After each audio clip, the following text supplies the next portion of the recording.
చదువుకోవటానికి ముందుకు పోతున్నటువంటి విద్యార్థులందరికీ రాష్ట్ర ప్రభుత్వం నుంచి మొట్టమొదటిసారిగా ల్యాప్టాప్స్ అందించడం అనేటువంటి ప్రక్రియ ఈ రాష్ట్ర ప్రభుత్వానికి విద్యార్థులు బాగా చదువుకోవాలని, ముఖ్యంగా ఆర్థికంగా సామాజికంగా వెనుకబడి ఉన్నటువంటి విద్యార్థులు బాగా ఎదగాలని ఉన్నటువంటి తపన దీని ద్వారా చాలా స్పష్టంగా కనిపిస్తా ఉంది. అట్లాగే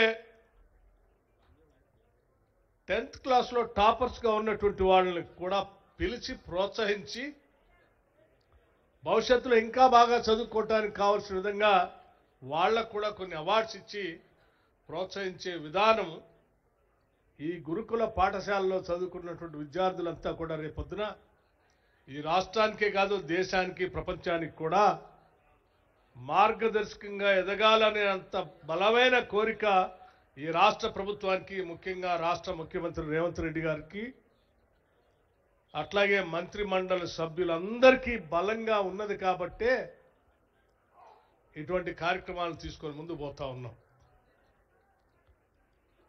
ఈ కార్యక్రమాన్ని ఏర్పాటు చేసేటప్పుడు ఈరోజు మన రాష్ట్ర ప్రభుత్వం అధికారంలోకి వచ్చిన తర్వాత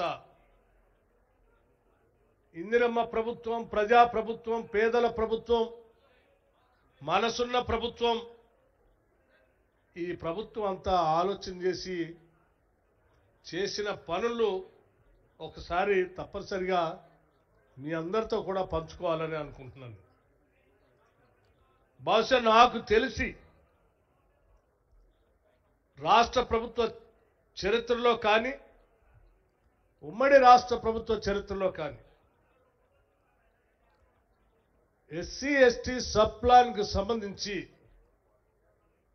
తూచా తప్పకుండా నిధుల్ని కేటాయించడమే కాదు, ఖర్చు చేయటానికి కూడా ఆలోచన చేసినటువంటి ప్రభుత్వం ఇంతవరకు లేదు. కేవలం రేవంత్ రెడ్డి గారి నాయకత్వంలో ఉన్నటువంటి తెలంగాణ ఈరోజు ఈ ప్రభుత్వం తప్ప. ఎందుకనంటే నేను ఉప ముఖ్యమంత్రిగా ఆర్థిక శాఖ చూస్తున్నటువంటి వ్యక్తిగా చెప్తా ఉన్నాను. గత 10 సంవత్సరాలు శాసనసభలో సిఎల్పి నాయకుడిగా, ప్రధాన ప్రతిపక్షంలో కూర్చున్నటువంటి వ్యక్తిగా ప్రతి బడ్జెట్ మీద నేను మాట్లాడాను. ఆ లెక్కలన్నీ తెలుసునా. అంతకుముందు ఉమ్మడి రాష్ట్రంలో కూడా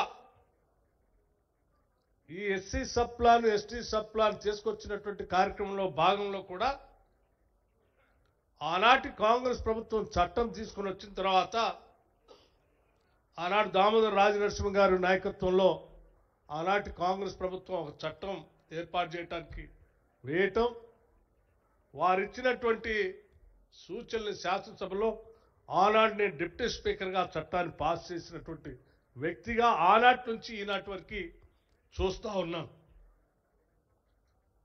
మధ్యలో సరే రాష్ట్ర ఉద్యమాల సందర్భంగా దాన్ని ఆనాటి ఉమ్మడి ప్రభుత్వంలో కొద్దిగా గొప్ప అమలు చేశారు. కానీ రాష్ట్ర విభజన జరిగిన తర్వాత 10 సంవత్సరాలు టీఆర్ఎస్ ప్రభుత్వంలో ఈ సబ్ ప్లాన్కి సంబంధించిన నిధుల్ని పూర్తిగా గాలికి వదిలేసి ఈ వర్గాల్ని మాయలో భ్రమల్లో పెట్టి బతికారు తప్ప ఏమీ చేయలేదు.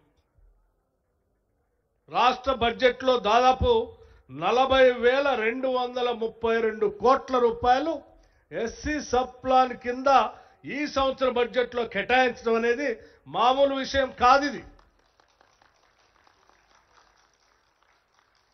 అంతేకాదు, గత ప్రభుత్వాల హయాంలో రూపాయి ఖర్చు పెట్టకపోతే దాన్ని క్యారీ ఫార్వర్డ్ చేయమని చట్టం చెప్తుంటే కూడా చేయలే. కానీ మన ప్రభుత్వం, మన ముఖ్యమంత్రి, మన మంత్రి మండలి కుదరదు, మనం తప్పనిసరిగా అమలు చేయాల్సిందే అని చెప్పి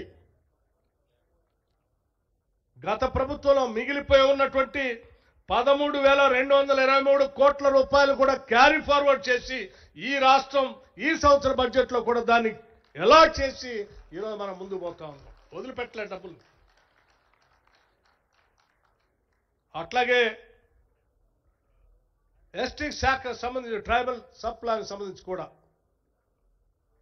17,169 కోట్ల రూపాయలు ట్రైబల్ సంక్షేమం కోసం ఈ రాష్ట్ర ప్రభుత్వం ఈ బడ్జెట్లో ఈ సంవత్సరం కేటాయించింది. దాదాపు 1,296 కోట్ల రూపాయలు ఖర్చు కానటువంటి ట్రైబల్ సప్లాన్ సంబంధించిన నిధుల్ని వదిలేయకుండా క్యారీ ఫార్వర్డ్ చేసి ఈ రాష్ట్రం ఈ సంవత్సర బడ్జెట్లో కూడా మన ప్రభుత్వం ఇందిరమ్మ ప్రభుత్వం దాంట్లో కేటాయించి ముందుకు తీసుకొని పోతున్నాం. నిధులు దుర్వినియోగం కావటానికి వీల్లేదు, పక్క పోవటానికి వీల్లేదు. ఇది చేయటం అంటే ఆషామాషిగా జరిగే పని కాదు. దానికి పెద్ద మనసున్న ముఖ్యమంత్రి కావాలి. ఈ వర్గాలకి మేలు చేయాలి ఎట్టి పరిస్థితిలో అని కేబినెట్లో నిర్ణయం తీసుకున్నటువంటి కార్యక్రమాన్ని అమలు చేసేటువంటి వ్యవస్థ ఉండాలి. అది మరి ఇన్ని సంవత్సరాలు సాధ్యం కాలేదు. ఈ సంవత్సరం సాధ్యం అయింది అని అంటే అది కేవలం ఈరోజు రాష్ట్ర ముఖ్యమంత్రిగా రేవంత్ రెడ్డి గారు ఉండటం, ఉప ముఖ్యమంత్రిగా ఆర్థిక శాఖగా నేనుండటం, నాతో పాటు నా మంత్రివర్గ సహచరులు అందరూ పొన్నం ప్రభాకర్ గారి దగ్గర నుంచి మొదలు పెడితే ప్రతి మంత్రి కూడా ఈ కాంగ్రెస్ ప్రభుత్వంలో ఈ నిధులను ఖర్చు పెట్టాల్సిందే అని చెప్పి గట్టిగా వారు చెప్పబట్టే ఈరోజు మనం చేయగలుగుతున్నాం. కేవలం ఏదో మాటలు చెప్పి ఓట్లు పొంది అధికారంలోకి వచ్చి ఆ అధికారాన్ని హోదాగా అనుభవిస్తూ బతకాలనేటువంటి ఆలోచన ఈ రాష్ట్ర ప్రభుత్వానికి లేదు. అధికారం అనేది ఒక ప్రధాన ఉద్దేశం కోసం ఉండాలని, ఆ ఉద్దేశం ఈ సమాజంలో వెనుకబడి ఉన్నటువంటి అన్ని వర్గాల ప్రజానీకానికి రాష్ట్ర వనరుల నుంచి వస్తున్నటువంటి ఆదాయాన్ని దామాషా ప్రకారం ఖర్చు పెట్టి వాళ్ళందరి జీవితాల్లో వెలుగు నింపాలనే ఈ రాష్ట్ర ప్రభుత్వం యొక్క లక్ష్యంగా ముందు పెట్టుకొని ముందు పోతా ఉన్నాం తప్ప వేరే లక్ష్యం మాకు లేనే లేదు. ఇదే మా ముందున్నటువంటి లక్ష్యం. అందుకే ఇవాళ ఎవరు ఈ దేశంలో ఎవరు ఊహించలేనంత ఎత్తున ఒకటే సంవత్సరంలో దాదాపు 100 పైబడి young India integrated residential schools ని ఒక్కొక్క స్కూలు 200 కోట్ల రూపాయలతో, not 1 crore, 2 crores, 3 crores or 20 crores, 200 crores 200 కోట్ల రూపాయలతో కనీసం 25 ఎకరాలకు తగ్గకుండా ప్రపంచంలో ఉన్నటువంటి ఏ ప్రైవేట్ స్కూల్ కూడా మనకంటే బాగుందని ఎవరు అనుకోవటానికి లేదు. వాటన్నిటికంటే కూడా ఇవి బాగుండాలని ప్రత్యేకంగా శ్రద్ధ తీసుకొని ఒక 100 స్కూల్స్ని ఈ సంవత్సరమే 104 స్కూల్స్ అనుకుంటా ఈ సంవత్సరమే శాంక్షన్ చేసి ఈ దేశ చరిత్రలో ఒక సువర్ణ అధ్యక్షాన్ని రాయగలిగామనంటే కేవలం ఆ తపన ఉంది కాబట్టి చేయగలుగుతున్నాం. ఎక్కడో ఊరు బయట విసిరేసినట్టు, లేకపోతే సమాజంలో కలవనేయకుండా ఎక్కడో ఉంచినట్టు, ఎక్కడో పక్కన ఒక స్కూల్ పెట్టినట్టు కాకుండా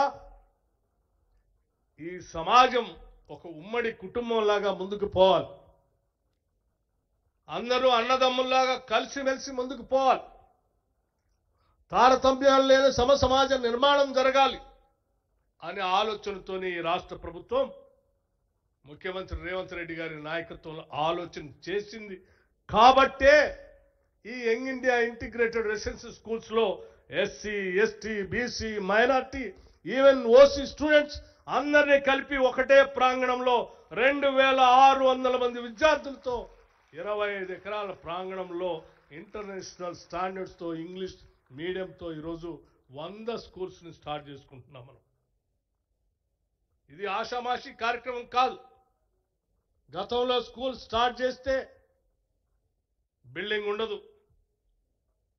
స్కూల్ స్టార్ట్ చేస్తే ఎక్కడో కళ్యాణ మండపంలోనో, లేకపోతే వాళ్ళు బంద్ చేసినటువంటి పాఠశాల సంబంధించిన ప్రాంగణాల్లోనో, లేకపోతే వాళ్ళ పనికి వచ్చేటువంటి ఆ రైస్ మిల్స్ లాంటి దాంట్లోనో అరకొర సదుపాయాలతో అదే గదిలో పడుకోవటం, అదే గదిలో పాఠాలు చెప్పటం, అదే గదిలో తినటం, అనేక ఇబ్బందులు ఉన్నటువంటి రెసిడెన్షియల్ స్కూల్స్ ఇట్లా ఉండటానికి వీల్లేదని చెప్పి అత్యున్నతమైనటువంటి ప్రమాణాలతో ఈరోజు యంగ్ ఇండియా రెసిడెన్షియల్ స్కూల్స్ని శాంక్షన్ చేసుకోవటం కాకుండా ఇవాళ వాటన్నిటికీ టెండర్స్ కూడా పిలిచి పెద్ద ఎత్తున అత్యంత ప్రాధాన్యత రంగంగా ముందుకు తీసుకొని పోయే కార్యక్రమం జరుగుతూ ఉందంటే రేపు పొద్దున ఈ పాఠశాలలో చదివేటువంటి విద్యార్థులు ఈ రాష్ట్రానికే కాదు దేశంలో కూడా అత్యున్నతమైనటువంటి విద్యార్థులుగా ఎదుగుతారని చెప్పడానికి నాకు ఎటువంటి సందేహం లేదు.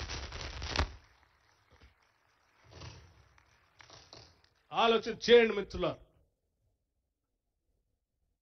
చదువుకున్నటువంటి విద్యార్థులు ఉద్యోగ అవకాశాలు లేక ఎక్కడో అక్కడో ఇక్కడో గ్రామీణ ప్రాంతాల్లో చివరికి పెళ్లిళ్ళు జరుగుతూ ఉంటే సప్లయర్స్గా తిరుగుతున్నటువంటి నిరుద్యోగ యువతను చూసి అటువంటి పరిస్థితి ఉండటానికి వీలు లేదని చెప్పి ఈరోజు ఒకటేసారి 56,000 మంది వాళ్ళకి ప్రభుత్వ ఉద్యోగాలు ఇప్పించడమే కాకుండా ఆలోచన చేసి రాజీవ్ యువ వికాసం అని చెప్పి బహుశా ఇది కూడా చాలా రాష్ట్రాల్లో ఇంతవరకు చేయలేదు.